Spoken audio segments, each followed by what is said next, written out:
మీ పిల్లలు ఇంజనీరింగ్ చదువుతుంటే first year అయితే ఇంకా బెటరు, సెకండ్ ఇయర్ అయినా పర్లేదు, ఫోర్త్ ఇయర్ అయినా పర్లేదు. మీరు వాళ్ళకి అన్ని ఇచ్చుంటారు.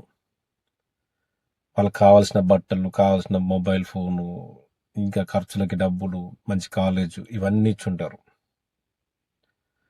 మీరు ఇప్పుడు చేయాల్సిందల్లా ఒకటే, దీంట్లో మాత్రం స్ట్రిక్ట్గా ఉండండి. ఎందుకంటే మీ పిల్లలు ఎలా చదివినా పర్లేదు, వాళ్ళు టాపరా యావరేజా ఎలా అయినా చదవనియండి. ఇప్పుడు మీరు ఇంప్రూవ్ చేయాల్సింది, మీరు కాన్సన్ట్రేషన్ చేయాల్సింది కమ్యూనికేషన్ స్కిల్స్. కమ్యూనికేషన్ స్కిల్స్ అంటే ఇంగ్లీష్లో మాట్లాడడం కాదు. కమ్యూనికేషన్ స్కిల్స్ అంటే దేన్నైనా వ్యక్తపరచడం, దేనైనా వాళ్ళ ఓన్ వేలో మాట్లాడి ఎక్స్ప్లెనేషన్ చేయగలడం. సో ఇది ఎందుకంటే ఒక గోల్డ్ మెడలిస్ట్, ఇంజనీరింగ్లో గోల్డ్ మెడల్ సాధించిన ఒక స్టూడెంట్ బాధపడి చెప్తున్న విషయం ఇది. కావాలంటే మీకు అది రీల్ షేర్ చేస్తాను.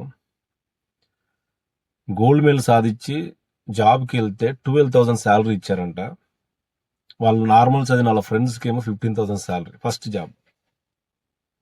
అతను ఒకటే చెప్పాడు, నాకు కమ్యూనికేషన్ స్కిల్స్ లేవు, టీమ్ మేనేజ్మెంట్ లేదు, ఇవి లేకపోవడం వల్లనే నేను ఈరోజు ఈ తక్కువ శాలరీకి వర్క్ చేయాల్సి వస్తుంది అనేసి.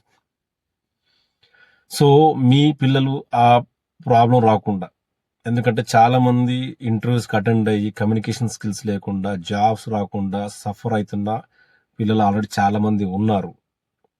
కాబట్టి దయచేసి మీరు స్ట్రిక్ట్గా మీ బాబో పాప ఏ ఇయర్ అని చదవనియండి. వాళ్ళ దగ్గర ఎలాగో ఫోన్ ఉంది కదా, డైలీ ఏదో ఒక టాపిక్ తీసుకొని దాని మీద ఒక 5 minutes మాట్లాడమని చెప్పండి.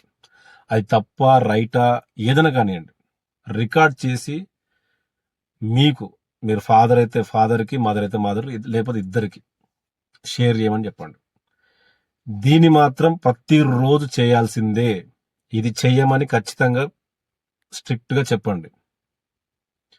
వాళ్ళని మీరు ఇలా మాట్లాడారు, ఇక్కడ తప్పు మాట్లాడారని ఏం చెప్పకండి. వాళ్ళకే చూపించి, నీకు నచ్చిందా ఈ వీడియో, నువ్వు మాట్లాడింది బాగుందా బాగాలేదా చూసుకో, కానీ నాకు రోజు పంపి, నాకు రికార్డ్ చేసి నాకు రోజు పంపి, ఒక 5 నిమిషాలు కేటాయించలేరా? ఇలా గనక మీరు చేస్తే వాళ్ళు జాబ్కి వెళ్ళినప్పుడు వాళ్ళు మాట్లాడి జాబ్ సాధించిన రోజు వాళ్ళు మీకు చాలా చాలా థ్యాంక్స్ చెప్పుకుంటారు మీ పిల్లలు.